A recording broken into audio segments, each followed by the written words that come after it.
Match number 2 India versus Bangladesh. ఈ match అయితే big match అని చెప్పాలి. ఎందుకంటే ఈ మ్యాచ్లో బంగ్లాదేశ్ ఓడిపోతే సిరీస్ని కోల్పోతారు. ఇంకా ఇండియా గెలిస్తే సిరీస్ని కైవసం చేసుకుంటారు. ఇంకా బంగ్లా ప్లేయర్స్ అయితే కొద్దిగా వచ్చిన వాళ్ళు వచ్చినట్టు పేలేనిపోతున్నారు. అలా ఆడకూడదు. ఇప్పుడు ఏంటంటే వాళ్ళు అడావిడిగా ఆడుతున్నారు. బాల్ బట్టి ఆడితే షాట్లు కొట్టగలచ్చు. వాళ్ళేంది నిన్న మ్యాచ్లో ఎలా జరిగిందంటే వచ్చినట్టు ఊపుతున్నారు. ప్రతి బాల్ బట్టి ఆడితే రన్స్ వస్తాయి. వాళ్ళు ప్రతి బాల్ కొట్టబోయి అలా త్వరగా అవుట్ అయిపోయినారు. ఇంకా అలా చేసుకోకూడదు. ఇప్పుడు బంగ్లాదేశ్ ఒక్కటే థింక్ చేయాలి. ఏం థింక్ చేయాలంటే చిన్న చిన్న పార్ట్నర్షిప్ పెట్టుకోవాలి. 4 ప్లే 6 ఓవర్లు ఉంటాయి. ఆ 6 ఓవర్లకి ఒక 60 లేకపోతే 70 లేకపోతే 5 అలా పార్ట్నర్షిప్ డెవలప్ చేస్తే కాన్ఫిడెన్స్ పెరుగుతుంది. ఇంకా ఫియర్లెస్ చూపించచ్చు. వాళ్ళు ఫియర్లెస్ చూపిస్తున్నారు. దానివల్ల త్వరగా అవుట్ అయిపోతున్నారు. బాల్ బట్టి అకార్డింగ్ టు బాల్ ఆడితే వికెట్లు కాదు ఇంకా రన్స్ ఎక్కువ వస్తాయని చెప్పాలి. ముఖ్యంగా వీళ్ళ లిటన్ దాస్ నిన్న మ్యాచ్లో అయితే ఏదో ఒక బాల్ ఫస్ట్ బాలే 4 కొట్టాడు. రెండో బాల్ పెద్ద షాట్ కొట్టబోయి అవుట్ అయిపోయినాడు. అది స్వీప్ ఆడదామని అనుకున్నాడు. పోయి క్యాచ్ మిడ్ ఆన్లో ఇచ్చేసాడు. అలా ఆడకూడదు. ముఖ్యంగా ఇంకా హుస్సేన్ కూడా అలానే అన్నాడు. 2 సిక్స్లు కొట్టాడు. మంచిగా టచ్లోనే ఉన్నాడు అనిపించింది. కానీ త్వరగా అవుట్ అయినాడు. ఇంకా శాంతో అయితే మంచి టచ్లోనే ఉన్నాడు. ఆ టచ్ సరిపోదు. T20లో కన్సిస్టెన్సీగా రన్స్ చేయాలి. తక్కువ బాల్లో ఎక్కువ స్ట్రైక్ రేట్లో ఇంకా రన్స్ ఎక్కువ చేయాలి తక్కువ బాల్లో. అది మెయిన్ ఇంపార్టెన్స్. ఇంకా టీమిండియా తరపున వీళ్ళు ఒకటే అనుకుంటారు, టాస్ గెలిస్తే బ్యాటింగే ఎంచుకోవాలి ముఖ్యంగా. ఎందుకంటే రిస్క్ తీసుకోవాలి. ఇప్పటి నుంచి తీసుకోవాలి. 2026 T20 వరల్డ్ కప్ ఉంది కదా, ఇండియాలోనే జరుగుతుంది, బంగ్లాదేశ్లో జరుగుతుంది. ఇప్పటి నుంచి గౌతమ్ గంభీర్ అండ్ సూర్యకుమార్ యాదవ్ ఫుల్ ప్లాన్లో పెట్టుకోవాలి. ఇప్పటి నుంచి మిషన్ 2026 కోసం. అందుకు ఒకటే అనుకోవాలి, ఇప్పుడు టాస్ గెలుచకపోతే బ్యాటింగే చేయాలని నేను అనుకుంటున్నా. బంగ్లా టైగర్స్ అయితే ఒకటే అనుకుంటారు, ఏం చేయాలంటే ఫస్ట్ ముఖ్యంగా టాస్ గెలిస్తే బౌలింగే ఎంచుకోవాలి. ఎందుకంటే వీళ్ళు ఎక్కువ రన్స్ చేయలేకున్నారు. వీళ్ళు చేజింగ్ అయితే చేస్తారేమో అని లిటన్ దాస్ అనుకుంటాడు. లిటన్ దాస్ ఆర్ శాంతో వాళ్ళే మెయిన్ ఎక్స్పీరియన్స్ ప్లేయర్స్. మిగతా వాళ్ళు ఎవరు లేరు. దానివల్ల కొద్దిగా ఇబ్బందులు పడుతున్నారు బంగ్లాదేశ్.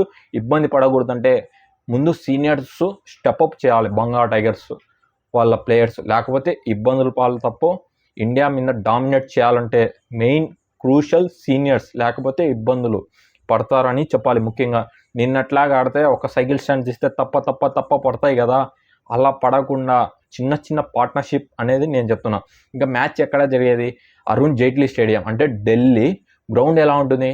ఒక రకంగా చిన్నగానే ఉంటుంది. ఫస్ట్ టాస్ గెలిస్తే ఏం చేయాలి? ఫస్ట్ బౌలింగే చేయాలి. ఎందుకంటే ఆ పిచ్చు బ్లాక్ సాయిల్ అంటే అప్పుడప్పుడు లో బౌన్స్ ఉంటుంది. ఈనాడు ఏ మ్యాచ్లు జరగట్లేదు కదా, నాకైతే రోడ్ ట్రాకే ఉంటుందని నేను అనుకుంటున్నాను. మ్యాక్సిమం ఎవరు టాస్ గెలిస్తే వాళ్ళు ఫస్ట్ బౌలింగ్నే ఎంచుకుంటారు. చేజింగ్ చాలా ఈజీ, డ్యూ ఫ్యాక్టర్ వచ్చే ఛాన్సెస్ ఎక్కువ ఉంటాయి. ఇంకా గ్రౌండ్ స్టాట్ చూస్తే ముఖ్యంగా 13 మ్యాచ్లు జరిగాయి. ఫస్ట్ బ్యాటింగ్ చేసిన టీం అయితే 4 గెలిచింది. ఇంకా సెకండ్ చేజింగ్ చేసే అంటే బ్యాటింగ్ చేసినప్పుడు సెకండ్ బ్యాటింగ్ 9 గెలిచింది, 13 సరిపోయినాయి. ఇంకా డ్రా అయితే కాలేదు ఆ స్టేడియంలో. ముఖ్యంగా ఇంకా మ్యాచ్ ఎక్కడ చూడాలి? మ్యాచ్ అయితే మీరు మొబైల్లో చూడాలంటే జియో సినిమా, మీరు టీవీలో చూడాలంటే స్పోర్ట్స్ 18, స్పోర్ట్స్ 1, 2, 3 హెచ్డీలో వచ్చేస్తుంది. ఇంకా అది ఫిక్స్. వెదర్ రిపోర్ట్ అయితే నో రైన్, ఫుల్ మ్యాచ్ చూడొచ్చు. ఈ మ్యాచ్ అయితే మీకు ఏమైనా పనులున్నా పోస్ట్పోన్ చేసుకోండి. ఇంకా స్టార్ట్ చేయండి. ఆ రోజు 2 మ్యాచ్లు ఉన్నాయి, India versus Bangladesh, India women's versus Sri Lanka women's. ఈ మ్యాచ్ కన్నా మీరు ఇండియా ఉమెన్స్ కూడా చూడండి. మీకు ఏది ఇష్టమైతే అది కూడా చూడండి నేను అనుకోవడం. ఇంకా బంగ్లా టైగర్స్ గురించి మాట్లాడదాం. First thing is first. ఇంకా శాంతో ఒక రకంగా టచ్లోనే ఉన్నాడు, కానీ సరిపోదు. పెద్ద లాంగ్ ఇన్నింగ్స్ ఆడాలి. ముఖ్యంగా సీనియర్సే స్టెప్అప్ చేయాలని ఎన్నో మాటలు చెప్తున్నాను. ఇంకా మహనందుల్లా అతను అయితే రన్స్ చేయాలి, ఎక్కువ రన్స్ చేస్తేనే. లేకపోతే సీనియర్ అతను కూడా, కానీ ఏం అనిపించలేదు, అంటే టచ్లో కనపరావట్లేదు. వీళ్ళు బంగ్లా టైగర్స్ ఏందో వస్తున్నారు వెళ్తున్నారు, ఏందో అది సరిపోదు. చిన్న ఇప్పుడు 10 అలా పెట్టుకుంటే అలా పార్ట్నర్షిప్ డెవలప్ అవుతుంది. అలా వచ్చినప్పుడే మీకు కాన్ఫిడెన్స్ పెరుగుతుంది. అప్పుడు ఒక బౌలర్‌ని అటాక్ చేయొచ్చు. ముఖ్యంగా ముందు హర్షదీప్ సింగ్‌ని లిటన్ దాస్ మంచిగా ఎదుర్కోవాలి. హడావిడిగా కొట్టాలి అనుకుంటే ఖచ్చితంగా అవుట్ అవుతాడు. ఇప్పుడు అలా జరగకుండా ఖచ్చితంగా రెక్టిఫై చేసుకొని వస్తాడని నేను అనుకుంటున్నాను. ముఖ్యంగా వీడియోస్ అనాలిసిస్ చేస్తారు బంగ్లా టైగర్స్ వాళ్ళ కోచ్ అందరూ చెప్తారు ఇలా ఆడకూడదని.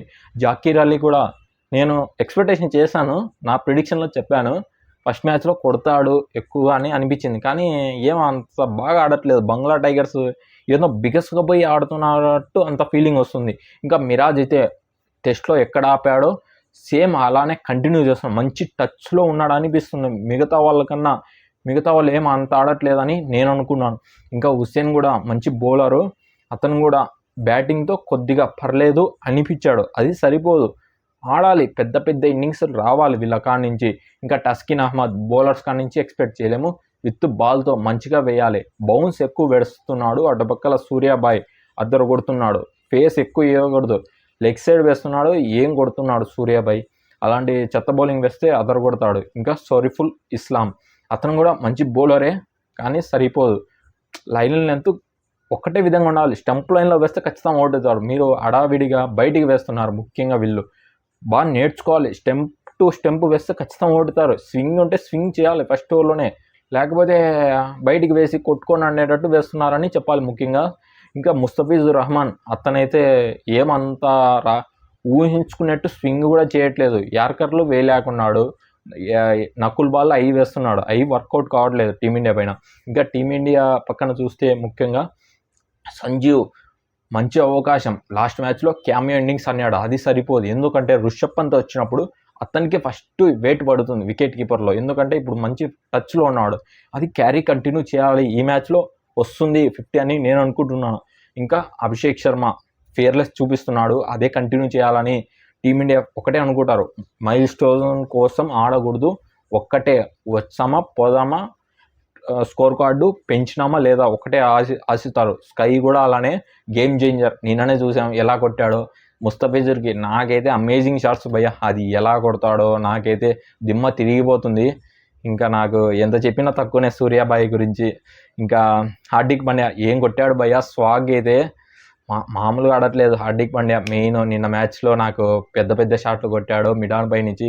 అమేజింగ్ హార్దిక్ పాండ్యా ఇలా ఆడుతుంటే ఇంకా నాకు చూడబిజ్ అవుతుంది. ఇంకా రింకు సింగ్కి అయితే బ్యాటింగ్ రాలేదు. ఈ మ్యాచ్లో ఖచ్చితంగా వస్తుంది, ఎందుకంటే ఫస్ట్ ఇండియా బ్యాటింగ్ చేస్తుంది. ఇంకా వరుణ్ చక్రవర్తి మంచిగా వేస్తున్నాడు స్పిన్ను. నిన్న వాళ్ళని త్వరగానే అవుట్ చేశాడు, కొద్దిగా ఇబ్బంది పెట్టాడు వరుణ్ చక్రవర్తి అయితే. ఇంకా హుసేన్ని కొంతమందిని అవుట్ చేశాడు. జాకీర్ అలీని బౌల్డ్ చేశాడు. అప్పుడైతే నాకు మంచిగా అనిపించింది, ఎందుకంటే ఆ స్పిన్నర్ మెయిన్ క్రూషల్. అక్కడైతే లో అవుతుంది కదా, వీళ్ళని ఎదుర్కోవాలంటే కొద్దిగా ఇబ్బంది. మెయిన్ మన టీమిండియా బౌలర్స్ అయితే నితీష్ రెడ్డి కూడా కొద్దిగా బ్యాటింగ్లో కాన్ఫిడెన్స్ తెచ్చుకోవాలి. మన తెలుగు అతను కొద్దిగా రన్స్ చేసి కాన్ఫిడెన్స్ బిల్డ్ చేసి నెక్స్ట్ మ్యాచ్లో బాగా రాణిస్తే అతనికి అవకాశం ఉంటుంది. ఎందుకంటే సీనియర్స్ వస్తే అతని ప్లేస్ ఖచ్చితంగా ఉండదని నేను అనుకుంటున్నాను. ఎందుకంటే ఇక్కడ వచ్చిన అవకాశం గ్రాప్ చేసుకోవాలి, లేకపోతే ఇబ్బంది పడతాడని చెప్పాలి. ఈ వాషింగ్టన్ సుందర్ అయితే బ్యాటింగ్ బ్రిలియంట్గా చేస్తున్నాడు, బౌలింగ్ కూడా బాగానే చేశాడు, కానీ బ్యాటింగ్ రాలేదులే. వస్తుంది ఈ మ్యాచ్లో ఖచ్చితంగా వస్తుంది అని నేను అనుకుంటున్నాను. ఇంకా హర్షదీప్ సింగ్ అతను మంచి ఫామ్లోనే ఉన్నాడు, అది కంటిన్యూ చేయాలి, రాణించాలి అని అనుకుంటాడు. ఇంకా రెండు టీమ్స్లో ఏమైనా మార్పులు ఉంటాయంటే ఏముండవని నేను అనుకుంటున్నా. ఎందుకంటే సేమ్ పిచ్ గ్రహాలలో ఎలా ఉందో సేమ్ అరుణ్ జైట్లీ స్టేడియంలో కూడా అలానే ఉంటుందని నేను అనుకుంటున్నాను. ఫస్ట్ బంగ్లాదేశ్ ప్లేయింగ్ 11 చెప్తాను. ఫస్ట్ వచ్చి హుసేను, లిటన్ దాస్, షాంతో, హౌదీట్ హరిదాయ్, ఇంకా మహదుల్లా, జాకీర్ అలీ, మిరాజ్, హుసేన్, టస్కిన్ అహ్మద్, సర్ఫుల్ ఇస్లాం, ముస్తఫిజుర్ రహమాన్. ఇది ప్లేయింగ్ 11. ఏం మార్పులు చేయరు ఈ మ్యాచ్ను అని నేను అనుకుంటున్నాను. ఇంకా ఇండియా ప్లేయింగ్ 11 చెప్తాను. First thing is first Sanju Samson wicket keeper fix, Abhishek Sharma, Suryakumar Yadav captain, Nitish Reddy, Hardik Pandya, Riyan Parag, Rinku Singh, Washington Sundar, Varun Chakravarthy, Harshdeep Singh, Mayank Yadav. ఇది నా ప్లేయింగ్ 11. రెండు టీమ్స్ ఆన్ ది పేపర్ చూస్తే టీమిండియానే అప్పర్ హ్యాండ్, కానీ ఈ మ్యాచ్లో డెఫినెట్గా బంగ్లా టైగర్స్ గట్టిగా ప్రయత్నిస్తారు. గట్టిగా కంబ్యాక్ ఇచ్చి ఖచ్చితం గెలవాలి కనీసం ఒక్క మ్యాచ్ అయినా అని అనుకుంటారు. ఇంకా టీమిండియా చూస్తే క్లీన్ స్వీప్ చేయాలి, ఈ మ్యాచ్లో కూడా గెలిచి థర్డ్ మ్యాచ్లో ప్రయోగాలు చేయాలని గౌతమ్ గంభీర్ అండ్ సూర్యకుమార్ యాదవ్ అని అనుకుంటారు. నేను అనుకోవడము. ఇంకా మీకేం నచ్చిందో కామెంట్ బాక్స్లో కామెంట్ చేయండి, నాకు తెలుస్తుంది. ఈ వీడియోకి Thums Up button and like and subscribe చేసుకుంటే చాలా మందికి చేరుతుందని నేను అనుకుంటున్నాను. మరొక వీడియోతో మళ్ళీ కలుసుకుంటాను. By by.